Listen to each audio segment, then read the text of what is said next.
새로운 시작 성경 공부 김신승 목사입니다. 오늘은 새로운 시작 성경 공부 세 번째 시간인데요. 먼저 강의 계획서 한번 보겠습니다. 1주차는 변화되었어요. 2주차는 변화된 습관을 가져요. 3주차는 성경에 관해서, 4주차는 기도, 5주차는 교회에 관해서 배워보도록 하겠습니다. 오늘은 3주차 성경을 읽어요에 관해서 한번 공부해 보도록 하겠습니다. 우선 이 강의하기에 앞서서 지난주 2주차 강의에 관해서 잠깐 복습하는 시간을 갖겠습니다. 지난 2주차 강의는 바울이 바울 되기 위해서 필요한 것이 무엇인가에 관해서 함께 공부를 했는데요.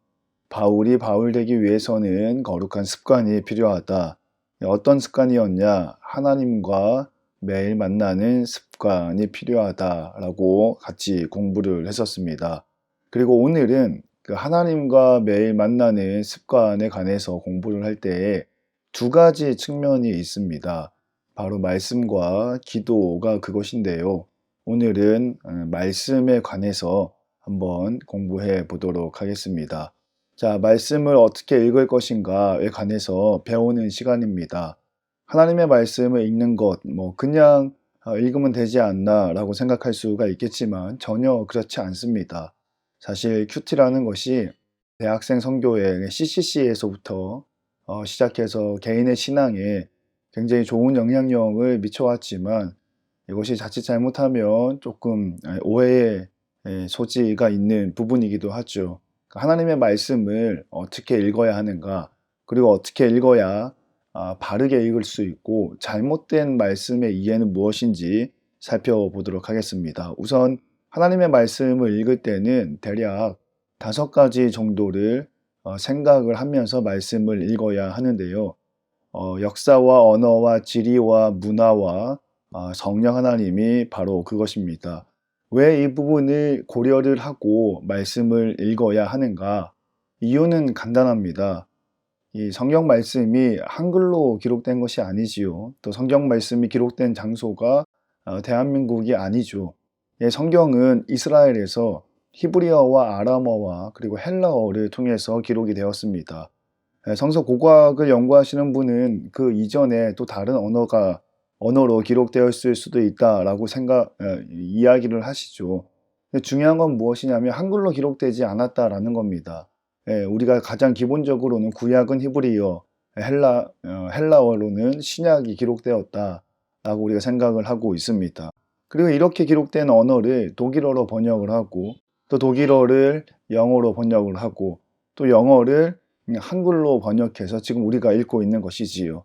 그러니 이 성경을 읽을 때는 이 5가지 역사와 언어와 지리와 문화 여기에 성령 하나님의 도우심을 통해서 말씀을 읽을 수 있어야 된다라는 겁니다. 여러분 차근차근 따라오시면서 한번 공부해 보도록 하겠습니다. 먼저는 역사에 관해서입니다. 여러분 하나님의 말씀은 그 이스라엘의 역사의 내용을 담고 있지요. 이 역사의 내용을 알아야 하나님의 말씀을 제대로 이해할 수가 있습니다. 우리나라 조선의 역사도 마찬가지고 대한민국의 역사도 마찬가지고 고구려의 역사도 마찬가지겠지요. 우선 역사에 관해서는 먼저 간단하게 다윗 왕 이야기를 해볼까 합니다. 여러분 우리가 이스라엘의 두 번째 왕으로 다윗 그리고 현재 이스라엘 사람들도 그들의 역대 왕들 중에 대통령들 중에 누구를 가장 존경합니까? 라고 물어보면 다윗입니다 라고 대답할 정도로 굉장히 훌륭한 역사적인 인물입니다. 이스라엘의 국기가 다윗별이라는 것은 여러분들 잘 알고 계시죠? 삼각형 2개를 이렇게 겹쳐놓은 모양인데요. 그만큼 이스라엘 민족들은 다윗 왕을 존경하고 훌륭한 인물로 뽑고 있죠. 성경 말씀 사무엘하 말씀 이후로도 다윗에 관한 이야기들이 참 많이 기록이 됩니다. 메시아가 다윗에서부터 다윗의 자손으로 태어난다라고 예언이 되고 또 그렇게 되었지요. 여러분 다윗이 왜 훌륭한 왕인가? 다윗은 전쟁 가운데 이스라엘 왕 다윗이 이방 민족들과의 전쟁 가운데서 계속해서 승리하는 모습들을 보입니다. 그 와중에 물론 이렇게 실수하고 죄를 짓는 모습들도 있지만 다윗 왕이라고 했을 때는 우리가 전쟁에서 승리한 골리앗과의 전투에서 승리한 블레셋을 포함하여 여러 나라와 민족 간의 전쟁에서 승리한 왕이라고 우리가 알고 있습니다. 근데 하나님께서 도우셔서 승리한 것이겠지요. 근데 여기서 중요한 사실이 하나 있습니다. 여러분, 다윗이 블레셋과의 전투에서 승리한 거는 블레셋과의 전투에서 승리했구나. 아말렉과의 전투에서 승리한 것을 아말렉과의 전투에서 승리했구나. 또는 모압과 암몬 자손과의 전쟁에서 승리한 것을 그렇게 승리했구나라고 쉽게 넘어갈 수 있는 상황이 아니라는 거죠.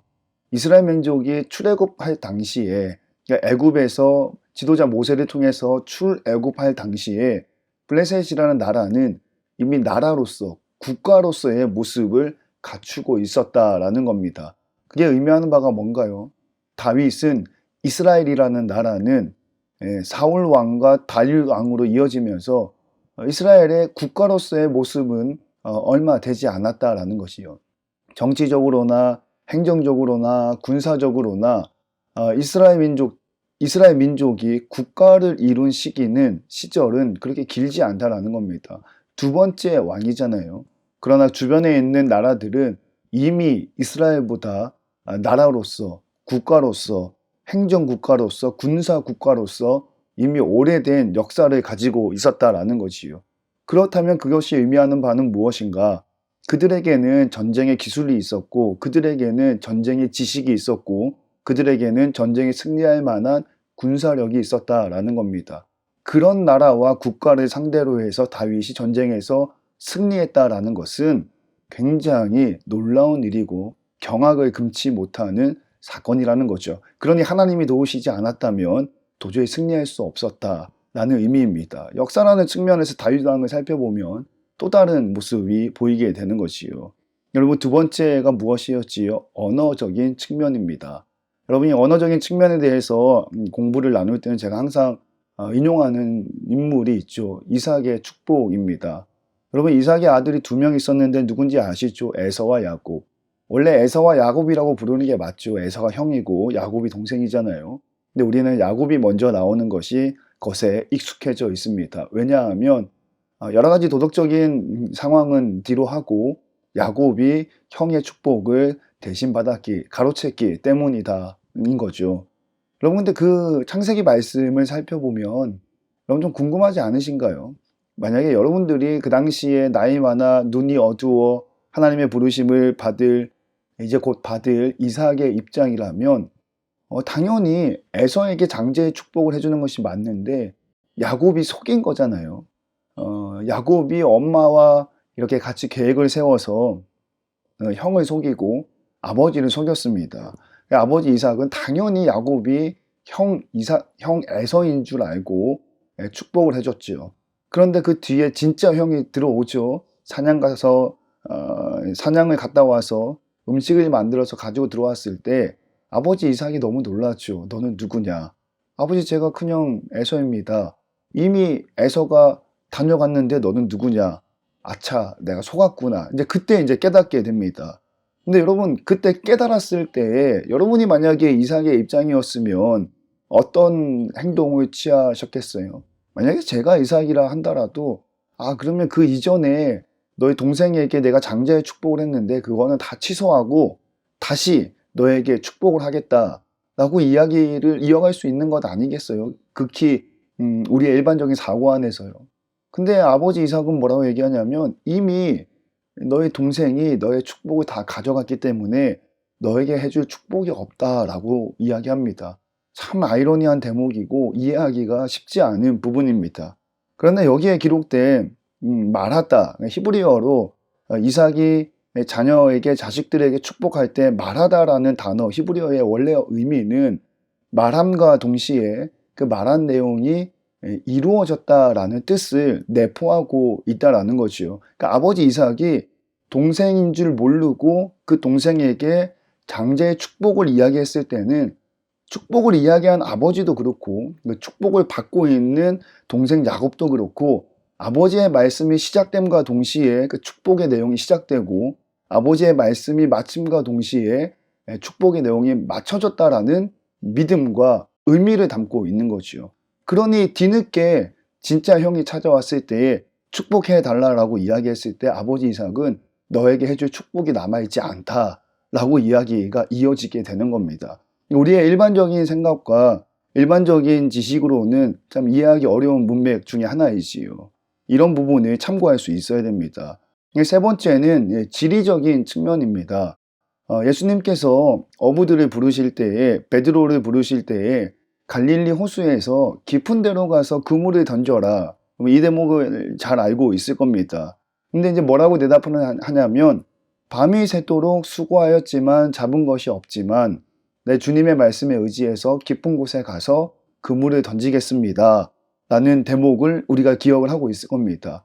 밤이 새도록 물고기를 잡았지만 얻지 못하고 그날 예수님하고 대화할 때는 이른 아침이라는 이야기가 되겠지요.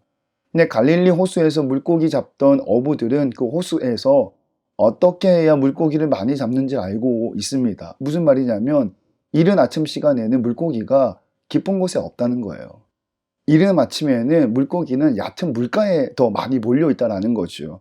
이게 이제 갈릴리 호수의 특징 또는 어부들의 경험적으로 알게 된 선 지식이라는 겁니다. 그런데 예수님 뭐라고 얘기하셨냐면 깊은 데로 가서 그물을 던져서 물고기를 잡으라. 이게 그냥 이쪽에 가서 그물을 던져볼래? 저쪽에 가서 그물을 던져볼래? 이게 아니면 저쪽으로 하면 되지 않겠니? 라는 수준의 의미가 아니라는 거죠. 그 지리적인 역사, 지리적인 특성을 이해한다면 그 예수님의 말씀이 어떤 의미를 담고 있는지 또 그 말씀에 의지해서 깊은 데서 그물을 내린 베드로의 행동이 무엇을 의미하는지 조금 더 깊이 이해할 수 있게 되는 겁니다. 다음으로는 이제 문화적인 측면입니다. 그러면 이 문화적인 측면은 탕자 이야기, 예수님께서 탕자 이야기를 하시죠. 큰아들과 둘째 아들 이야기를 하면서 큰아들이 재산을 다 가지고 나가서 다 이렇게 재산을 다 허비하고 돼지가 먹는 쥐염 열매를 먹을 정도로 어려운 시절이 됐다가 다시 집으로 돌아왔을 때 아버지가 문 밖에서 이미 기다리고 있다가 멀리서 아들인 거를 알아보고 쫓아가는 그 장면 여러분들 기억을 하실 겁니다. 여기서 탕자가 왜 탕자인가? 여러분 우리는 일반적으로 그렇게 생각해요. 재산을 가지고 가서 바깥에서 다 방탕을 했기 때문에 다 허비하고 소비했기 때문에 탕자가 아닌가 또는 그럼에도 불구하고 자기 집으로 돌아오는 염치 없는 행동을 통해서 그 큰아들, 그 아들이 참 탕자가 아닌가 우리 이렇게 많이 생각을 합니다. 그러나 그거보다 히브리 문화에 이스라엘 문화에 왜 이 큰아들을 탕자, 페류나라고 이야기하는지는 아주 분명한 거죠. 아버지에게 나의 분깃을 달라고 이야기합니다.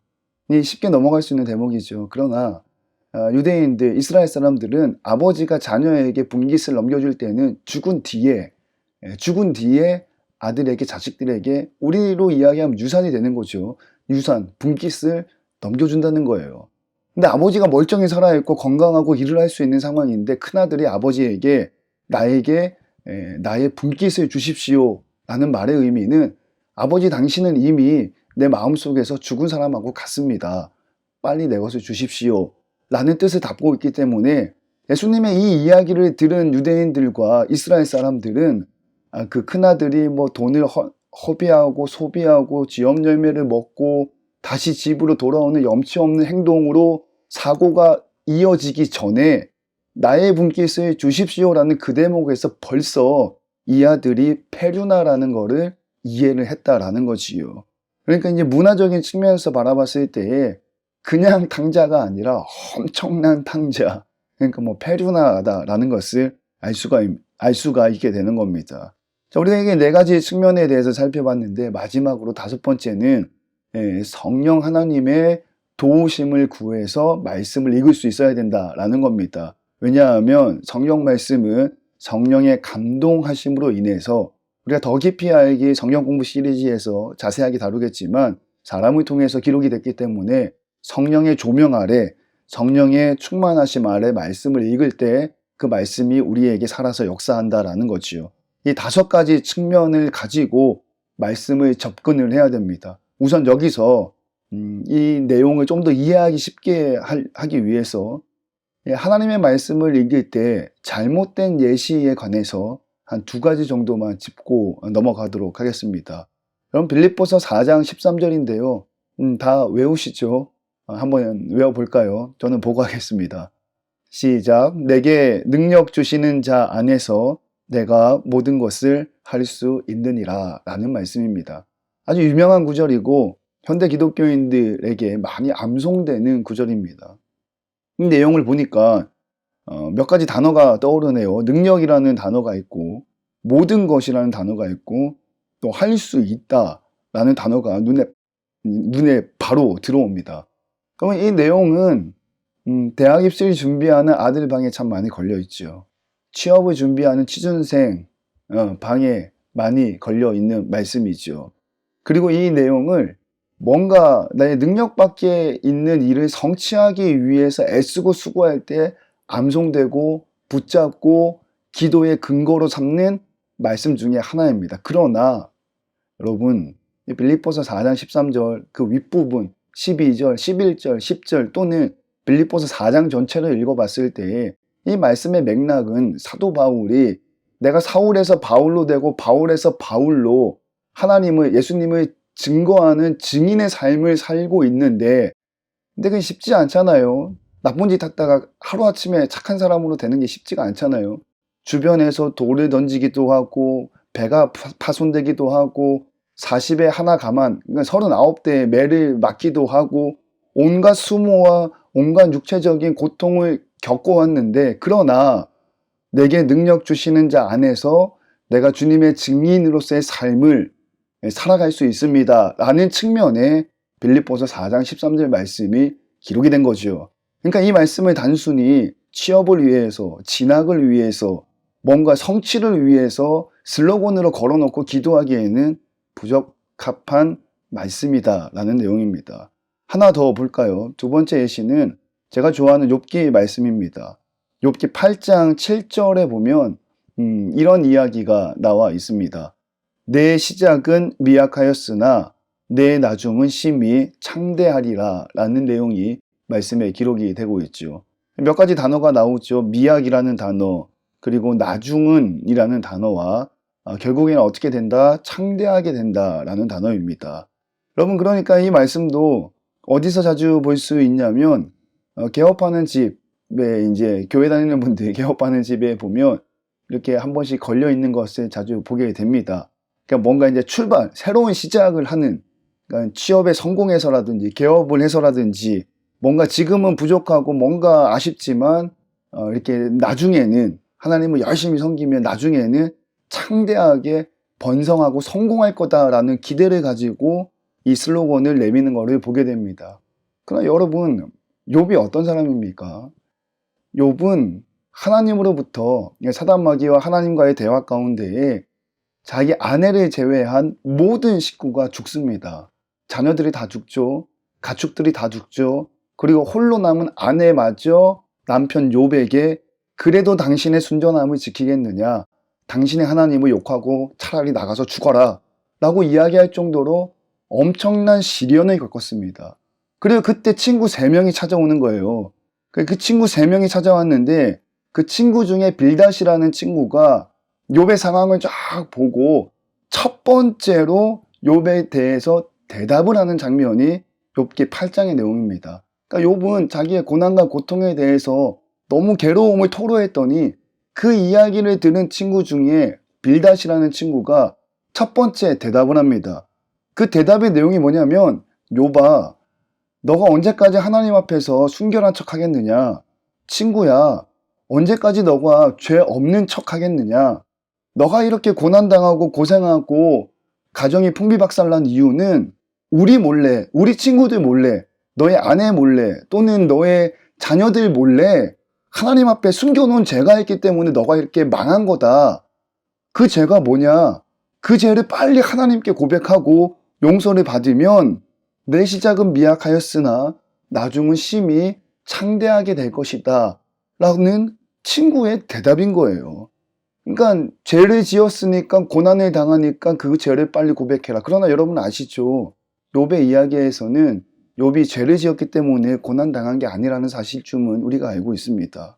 그러니 이 욥기 8장 7절의 말씀을 개업하는 곳이나 또는 뭔가 시작하는 단계에 있을 때에 미래의 부흥과 발전을 기대하고 성공을 기대하고 붙잡을 수 있는 말씀이라고 하기에는 상당히 많은 오류를 가지고 있다라는 거죠. 자, 이렇게 하나님의 말씀은 5가지 측면을 가지고 읽을 수 있어야 됩니다. 이 5가지 측면을 가지고 실제적으로 하나님의 말씀에 대해서 어떻게 읽어야 하는가에 관해서 한번 또 나눠보도록 하겠습니다. 이 내용은 다음 시간에, 내용이 좀 길어지네요. 다음 시간에 하나님의 말씀을 가지고 이 5가지 측면으로 4가지 단계를 거쳐서 말씀을 읽을 것인데, 이 말씀을 어떻게 읽어야 되는지, 그리고 실제적으로 어떻게 읽는지에 관해서 다음 시간에 같이 말씀을 나누도록 하겠습니다. 자, 오늘 강의는 이쯤에서 마치기로 하고요. 여러분 어떠신가요? 오늘 아침에 어제 혹시 하나님의 말씀을 읽고 묵상하고 큐티 하셨나요? 하나님의 말씀을 접할 때는 방금 나눴던 5가지 측면을 잘 기억하시고, 물론 목회자나 물론 신학교 교수님과 같이 자세하고 세분화되어서 살펴보기는 어렵다 하더라도, 이런 측면이 있구나, 이런 식으로 말씀을 봐야 되겠구나 라고 생각을 가지시고 말씀을 읽게 되면 말씀의 의미가 훨씬 더 크게 다가올 수 있다는 것이요. 오늘은 여기까지 강의를 하고, 이어지는 다음번 시간에는 실제적으로 하나님의 말씀을 어떻게 읽고 우리의 삶에 어떻게 적용을 해야 되는지 나눠보도록 하겠습니다. 감사합니다.